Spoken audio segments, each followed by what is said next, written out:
Naqabbaa kan ilmaa kan hafuura qulqulluu Waaqayyo tokkotti ni amannaa. Amiin. Jalaattamtoota maatii Waaqayyoon kan jaalattan Waaqayyoon tolchee kan isin jaalatu maqaa gooftaa keenyaa Yesuus Kiristoositiin akka yoona geessanii. Amiin. Maqaan gooftaa keenyaa uumaa keenyaa Kiristoos kan nuuf haa ta'u. Akka balleessaa keenyaa akka cubbuu keenyaa ilaalee osoo nutti dheekkameen kan yeroo kanaan nu ga'e maqaa Waaqayyoo haa ulfaatu. Haasa'uudhaaf illee wanta nama gaddisiisudha amma jechuudha. Maaliifuu wantoonni mana amantaa keenya keessatti yeroo gara yerootti raawwataa maaliifuu wantoonni jiran wantoota rakkisaadha. Isa kana walumaa galatti wanti hubachuu qabdan tokko isin hubachiisuu barbaada jechuudha obboleewwan koo waa'ee irreecha irratti. Innis maalidha? Irreechaan yeroo ammaa haala lamaan ilaalamaa jira. Innis inni jalqabaa uummanni Oromoo aadaa mataasaa qaba. Aadaa isaa keessaa inni tokko irreechadha. Irreechaan jechuun immoo uumaa isaatiif galata yeroo itti galchan jechuudha. Uummanni tokko aadaa mataasaa qaba. Aadaa isaa eeganii uummata san waangeelaan bilcheessuun immoo gahee warroota waangeela barsiisaniiti jechuudha. Gooftaan keenya Kiristoos hawaariyaatotas gaafa gara biyya lafaatti ergu hawaariyaatonni aadaa uummatichaa san fakkaataniiti uummata keessa seenaniiti uummata wajjin nyaachatti uummata san gara Kiristoositti deebisan malee uummata san arrabsaatoo aadaa isaa, safuu isaa, afaan isaa cabsaati miti. Kun immoo rakkoo biraaf fida. Mana amantaa keenya Ortodoksii keessatti wanti rakkoon inni guddaan maalidha? Aadaa biraa akka aadaa gadheetti ilaaluu, aadaa ofii immoo akka aadaa qulqulluutti ilaaluun barsiisota hanqina qaban biraa hin mul'ata. Kun immoo beeta kiristaanaa irratti diina horuu ta'a. Beeta kiristaanaa irratti diina horuu ta'a. Wanti godhamuu qabu itti dhiyaannee uummata san waangeelaan bilcheessuu qabna. Bilcheessuu qabna. Itti himuu qabna. Gorsuu qabna. Malee arrabsoodhaan yoo ta'e sirrii aaritti deema namni suni eessa nutti hin dhiyaatu eessaan arginee waangeela itti himuu dandeenya. Kanaafuu yaa obboleewwan koo arrabsooni deebii hin ta'u. Waa'ee irreecha kana keessatti immoo aadaa jedhanii warroonni fudhatanii jiru. Warroonni biroo lakkii aadaa miti Oromoon jalqabumarraayyuu eegalee waaqeffataadha warroonni jedhanii amantii godhatanii immoo warroonni socho'anis hin jiru. Fakkeenyaaf amantii waaqeffataa warroonni jedhamu warroota amantaa kana hordofanii jechuudha. Kanaafuu nuti akka aadaatti ilaaluu qabna malee akka amantaatti fudhachuu hin qabnu jechuudha. Kanaaf immoo namoonni tokko tokko miidiyaa irratti ba'anii waaqni natti dubbatee Maariyaamiin natti dubbatteerti akkanan godha nan guggubaa wanta akkanaa jedhu irratti manni amantaa to'achuu qabdi namoota akkana. Namoota maqaa beeta kiristaanaatiin uummata walitti buusuudhaaf aadaa uummata biraa arrabsu beeta kiristaanni to'achuu qabdi. Kun gahee beeta kiristaanaatti ture. Garuu mana amantaa keenyatti hanga ammaatitti wanti akkanaan godhamaa hin jiru. Kanaafuu fuulduratti garuu manni amantaa seeraa fi sirna isheetiin namoota maqaa isheetiin namoota biroo arrabsan irratti tarkaanfii fudhachuu qabdii jedhee yaada. Yoo kana hin taane walitti bu'iinsatu uumamaa, jeequmsatu uumamaa. Manni kiristaanaa iddoo nageenya jaalala itti lallabdu osoo hin taane iddoo jeequmsaa taati jechuudha. Kanaafuu mee waan obboleettiin keenya haasoftu haa dhageenyu achiin booda immoo walitti deebiname. Ishee obboleewwan koo Waaqayyoon bakka jirtanitti hunda keessa wajjin haa ta'u. ዛማን ያላችሁ ቋንቋችሁ ይደበላለቅ ክርስቶስ የካድኩና ያን ሬቻ መታከብ ክርስቶስን የካድክ ወላዲተ አምላክ ምልጃዋን የካድክ ጣዖተኛ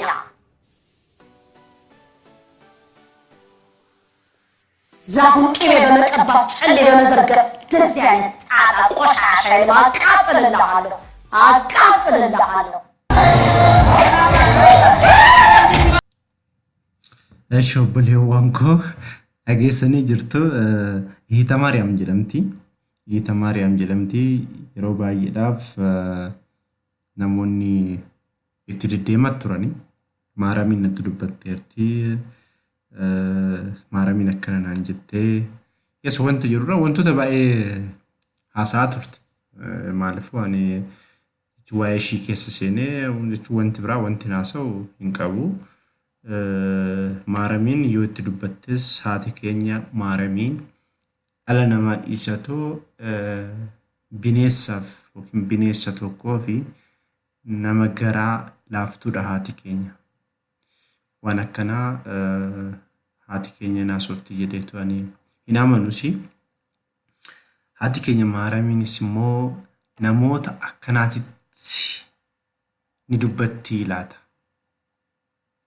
Dhageessanii jirtamu kuna nan gubaa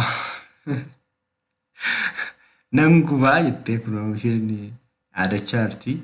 Yoo ta'eeyyuu silaa uummata saniif waaqa kadhachuu qabdi ture.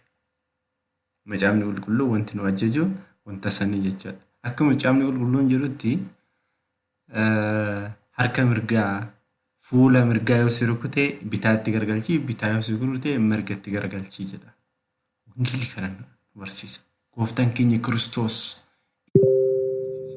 garuu namoonni baay'een yeroo isaaniitti jechoota garagaraa haasa'u, of tuulummaan haasa'u, kanas amma immoo warroonni namoonni biroo warroonni faallaa beeta kiristaanaa ta'an beeta kiristaana balleessuudhaaf yaada qaban hundi isaaniitu akka ragaatti fudhatu jechuudha wanta kana. Beeta kiristaanni akkana nuun jettee jedhu jechuudha. Wanti biraa immoo wanti hubachuu qabnu maalidhaa? Aadaan hawaasa tokko keessa aadaa lamatu jira. Aadaa gaarii fi aadaa gadhee jechuudha. Aadaa gaariin akkuma jiru aadaan gadheenis jira jechuudha. Aadaan kun uummanni Oromoo sirna gadaa isaa keessatti wanta gaarii ta'e qofaadha kan inni jira oolfate. Garuu uummanni walirraa fagaatee waan tureef walitti dhiyaatee mari'achuu irratti rakkoo waan jiruuf aadaa kanaa wal qabatee wantoonni wajjii seexanaa ta'anii itti dabalamanii jechuudha. Maalitti irreessatti. Waan tokko isiniif haa kaasu. Amma warra qaalluu yoo deemtanii fakkeenyaaf warri qaalluu guyyaa kam wal ga'u? Guyyaa ergamoota Waaqayyootiin moggaafamu jechuudha. Ergamoota Waaqayyootiin moggaafamanidha. Fakkeenyaaf guyyaa qulqulluu Gabri'eel gaafa 19 jechuudha. Guyyaa haadha keenya Maariyaamii gaafa 21 jechuudha. Gaafa qulqulluu Mikaa'elaa gaafa guyyaa 12 jechuudha. Maaliif taasisanitti fakkaata? Seexanni yeroo kamiyyuu wanta gaariitti hirkatee dhufa. Wanta gaariitti hirkatee dhufa malee seexanni ani seexana jedhee osoo dhufee namni fudhatu hin jiru waan ta'eef jechuudha. Kanaaf uummanni Oromoo aadaa isaa keessatti irreecha kana waggoota hedduurraan kan darbee aadaa isaa keessatti fudhachaa ture. Garuu aadaa kana keessa immoo wantoonni gadheen keessa seenanii muka dhadhaa giddibuun, horii qalanii bishaanitti gatuun, aannan bakka sanitti jisuun, haraqee jisuun, achitti muka dhungachuun hin jiraa ture kun sirriidha.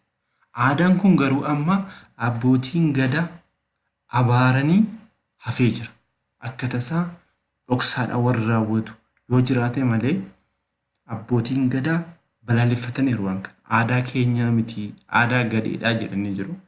Ihita Maariyaam immoo waan kanarratti waan taane haasa'aa waan jirtuuf of eeggannoo gochuu qabnaa hundi keenyayyuu irreechi aadaadha malee amantii miti jennee fudhachuu qabna jechuudha. Waaqayyoon abbaan jaalalaa hunda keenya wajjin haa ta'u. yoo yaada qabaattan yaada keessan na barreessuu dandeessu. Hundi keessaniyyuu chaanaaliin kun fuulduratti wanta gaarii hojjechuudhaaf akka eeyyama Waaqayyootti waan deemaa jiruuf subscribe akkana godhaniif hiriyoota keessanitti naa himuudhaan laayikii gochaa. Wanta gaafii immoo isinitti ta'u koomentii jalatti naaf barreessuu ni dandeessu jechuudha. Ayyaana gaarii isiniif haa ta'u obboleewwan koo. ቀባት ጨሌ በመዘርገፍ ደስ ያለ ጣጣ ቆሻሻ አቃጥልልሃለሁ።